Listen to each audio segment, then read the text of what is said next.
welcome to another video from Colour with Claire. Firstly, I have to apologise if the sound is a bit weird on this video. I'm using the screen recorder function on my app for the first time, on my tablet that is, and I don't have an external mic, so I'm hoping that it's not too difficult to hear or muffled or weird or anything, but my apologies in advance if it is.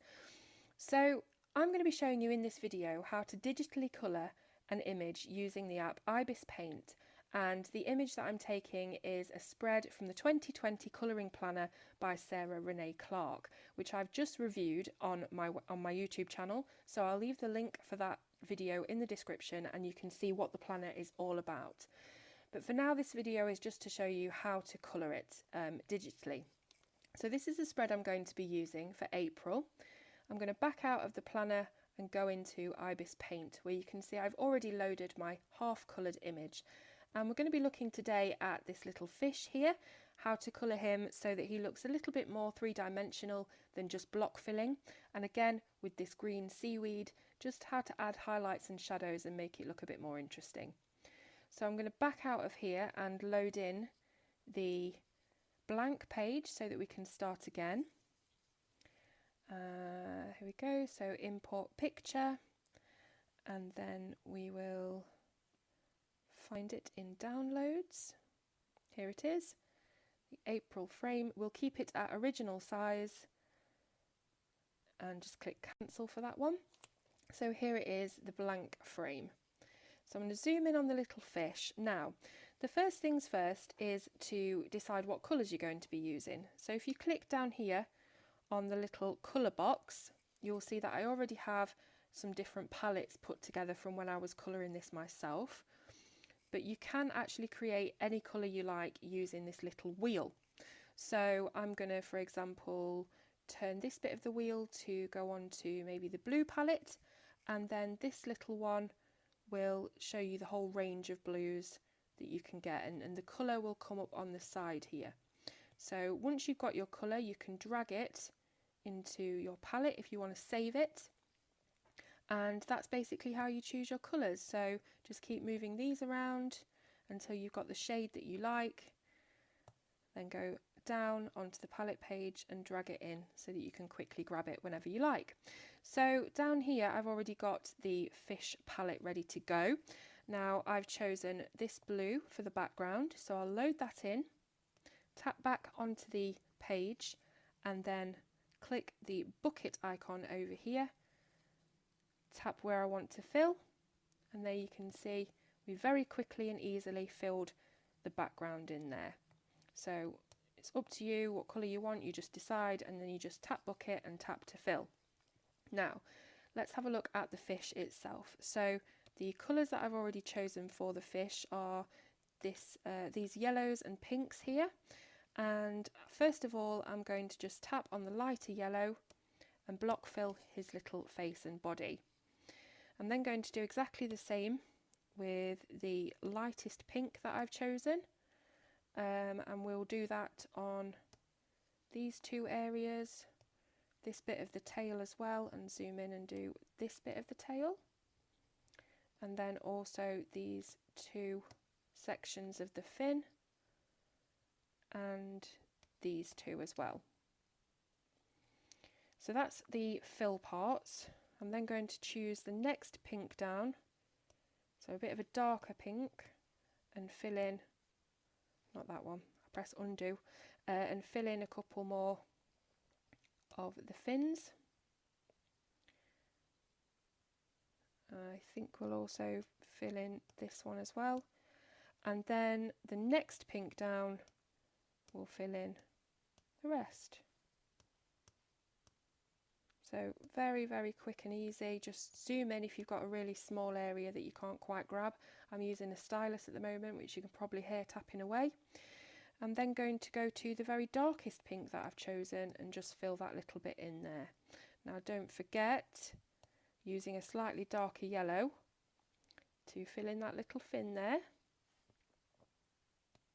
And oh, you can always tap back if you go wrong. Just fill in that bit as well. So that's the fish block coloured. Now we want to do a little bit of shading. So I'm going to go and find a darker version of the yellow, which is down here. Tap it, so we've got it loaded. And then we're going to need a brush. So I'm going to tap over here on the brush icon, and we'll use the normal airbrush, which is a free brush, so you don't have to pay for it. You've then got over here the opacity of the brush and the thickness of the brush. So I'm just going to mess about with these for a minute until we find the right thickness and opacity. So I'll put them there for now. I'll zoom in just underneath the fish's lip, and as you can see, that's just very, very thick. It's gone straight over the line work. So we'll press back. We'll go back into the brush and we'll make it a bit thinner. How does this look? This is much better. So as you can see, we've got a thinner brush. It's still quite opaque, and we've just created a little bit of a drop shadow underneath the fish's lip there. Now, every time you do a stroke, for example here, you will see that when you go over the same area, it gets darker and darker. Okay, so that's how you sort of build up the opacity of your colour. But if you've done a little bit too much, you can always go in with the original yellow and just very lightly with one stroke, so it's not too thick of a, too heavy of a line, just sort of blur it out a little bit so it doesn't look as harsh of an edge. So we'll go back with our very dark yellow, and now we're on our brush, and we'll add in some more shading. So for example, just here around this little curve, and you can zoom in as close as you want to fill in any gaps, like that. Also, if you do go over the black lines, you can zoom right in, pick up the black of your brush and make your brush thinner, obviously. So let's go to thickness, bring it down a little bit, and then sort of go over the line. So it's really, really easy to just thicken that back up and blacken it back up, and you can't tell the difference. So I'll just make that brush a bit thicker again for our yellow, and just finding any areas where you think might be particularly shaded. So for example here on the fin, zoom out and see how it looks to the eye when it's kind of, when you step back a little bit so you can see how it looks, because it's not easy sometimes when you've got it really close up. I'm just going to darken this underneath fin as well. You can zoom in really quite close on this app, so that's good. You can get into the nooks and crannies. Let's do a little bit of shading across here as well. That's too thick. See, what I love about this kind of colouring is that you can just press back and it disappears. So any mistakes you make are really, really easy to rectify. So I'll zoom in a little bit more on this and fill in those gaps.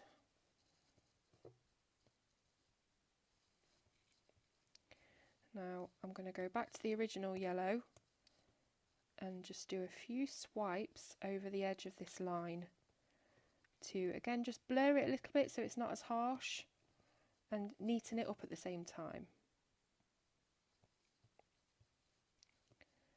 Okay, so I would say that we should put a little bit of black there just to redo that outline. There's probably much quicker and easier ways of doing these things, but don't forget this is brand new to me, so we're learning together for the first time. That's a little bit thick actually, isn't it? So let's just back out of that and thin the brush again. That's better. Okay, so we'll thicken the brush up and go back to our dark yellow, see if there's any more areas that we want to put any shading. So I would say along the bottom here would be a good one.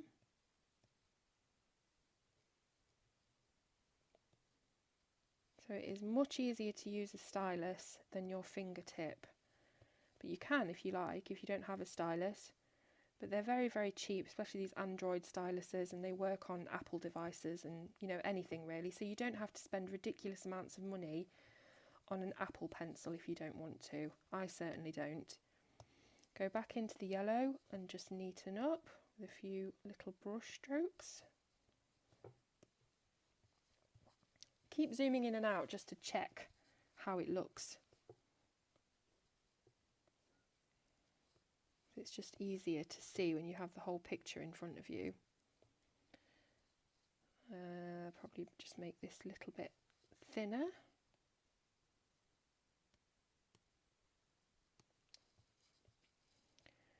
And you can just keep playing with it really, but as you can see already, we've got a nice little bit of shading going on. Just probably blur that out a little bit more, this edge.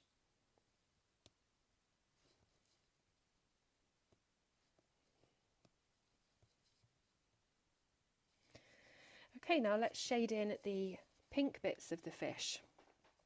So I'm going to use my little palette of 4 pinks here to be the previous colour's shade.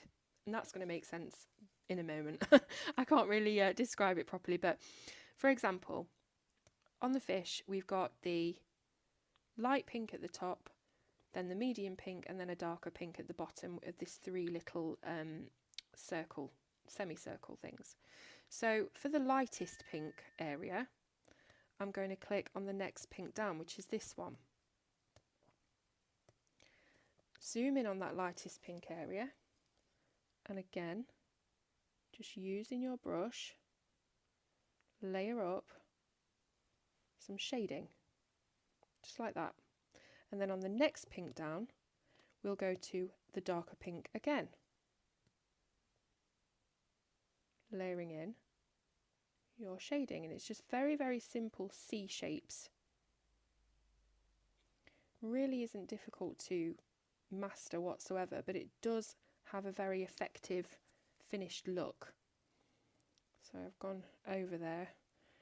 Now there should be an eraser, but I'm not sure whether the eraser for some reason erases the whole thing. So I will just neaten up that black line manually soon.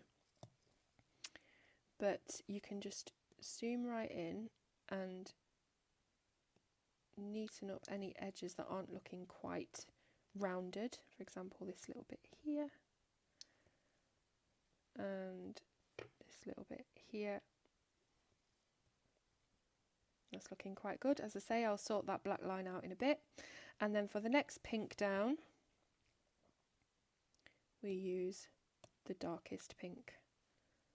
So turning your image all the time just to also make it easier for the way that your wrist automatically wants to move, if that makes sense.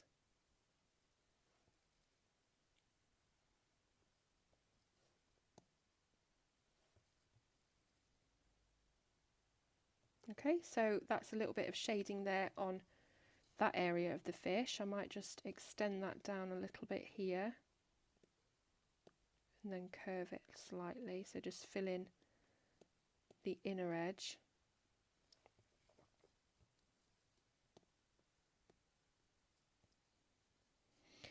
And then I'll do exactly the same thing for the other areas of the fish that are pink. So for example, this bit here.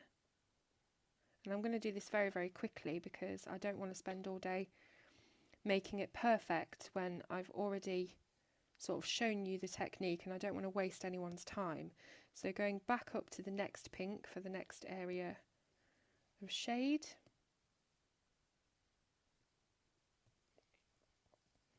And then the next pink again for this one.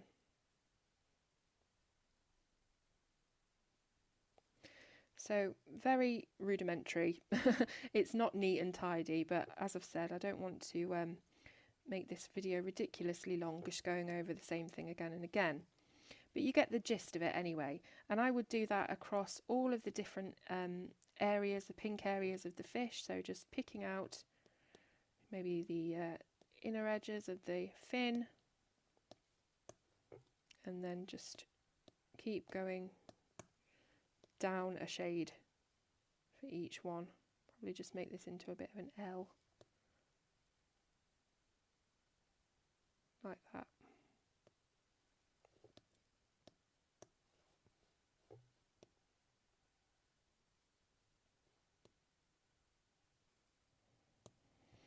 So there we go, that's basically what I did on the original one that I showed you.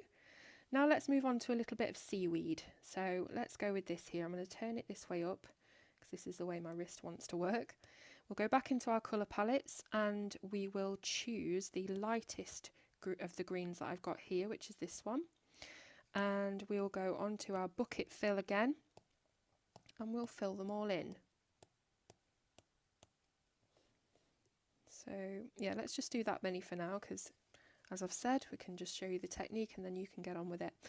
We'll go back into the palette and then choose the darker green, but this time we want a brush. Same brush as always. You might have to adjust your thickness, so I'll just zoom in on one of the petals and see how it looks. Not too bad. Let's just do one and then I'll zoom out. Yeah, that's not too bad. I'm just checking all the time, like the opacity and things, just to make sure that it looks, you know, okay. Probably would make this a bit harder, to be honest. Let's do that. So I'll go back into the brush, make the opacity just a little bit harder so that we can see the line easier. That's better, I think. So just going along the edge of the seaweed to create this sort of, it's already a teardrop shape, but I'm just following the shape. And I'm going to keep the shadow along the bottom of each one. That one's really messy, isn't it? Going too quick now. Keep the shadow along the bottom.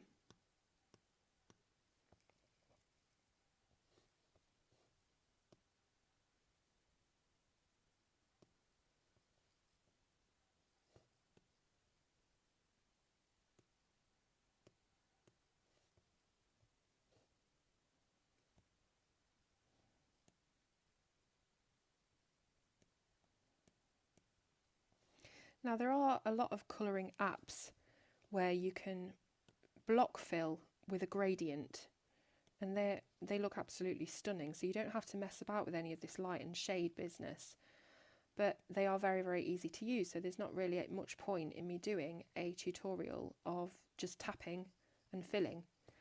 Apps that you can get that do that are, I think, Pigment and Recolor, so you can just load your image in, pick a gradient, tap an area, and it will go in ombre light to dark effect just straight away. But this is how you do it manually, so to speak. Okay, so once you have filled in your shadow, you will need a highlight. So I'm going to tap back into the palette and click on the white. I'm also going to tap back into the brush and make the thickness a bit thinner. So let's test this one out first. Yeah, that's fine. So something like that. And then literally just follow the curve. So where you've left the light green, you follow the curve of the petal or the leaf.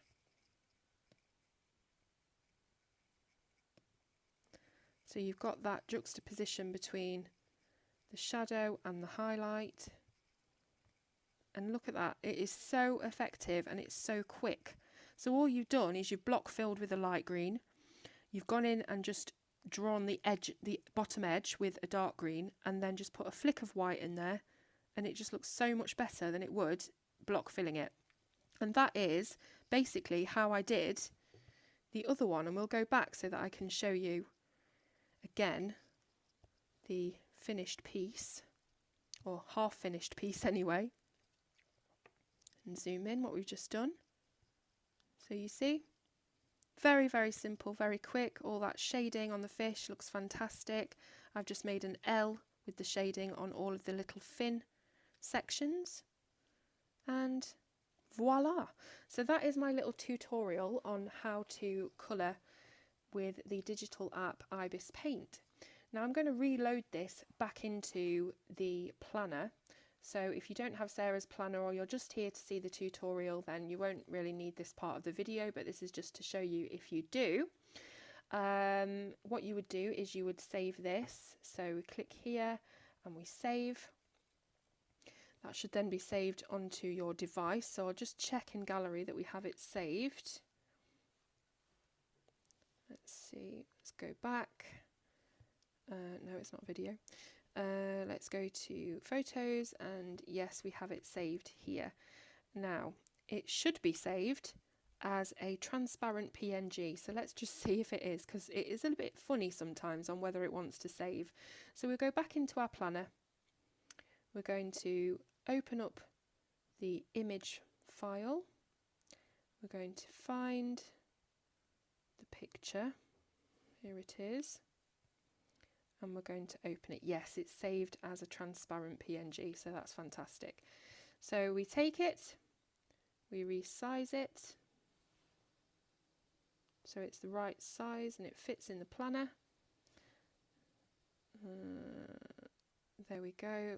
I'm a little bit anal about getting it exactly the right size, but just for the purposes of this demo, there it is. It is back in the planner where it was before, and then you can click on it, click the little 3 dots and then click flatten, and that will actually stick it to the planner, so you can't move it anymore, you can't do anything with it, it is stuck in there, and that's how you do it. So I'm really glad to have started my little digital colouring journey. It's not something I'm going to be doing anywhere near as much as I do manual colouring with pencils, but it is really fun, it's really different, and it's just a good way of editing your planner to look really special without all of that, the hours and hours that it would take to do with a with coloured pencil or whatever else you use. So there we go. I hope you've enjoyed it. Please leave me a comment in the description if you have. I'll leave some links in there for you to buy your own planner if you want to, and also links to the app ibisPaint. Thank you so much for watching. Please leave me a comment, and I'll see you soon on Colour with Claire.